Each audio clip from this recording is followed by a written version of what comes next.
People think it's easy being the 9th best paranormal pest control company in the city, and they're not wrong. You ready for a little demon bashing? Watch close. It's very complicated. You see, demons love to hold up in household items, and we can't exterminize them until we smoke them out.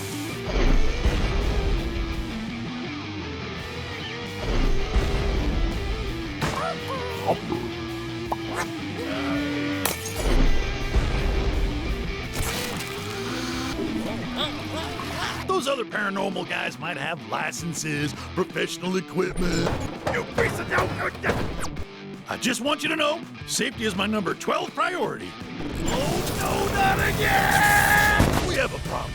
We gotta refuel before she gets here. Why does that thing on the people? Consider this house pest-free. Oh, that's my exit music.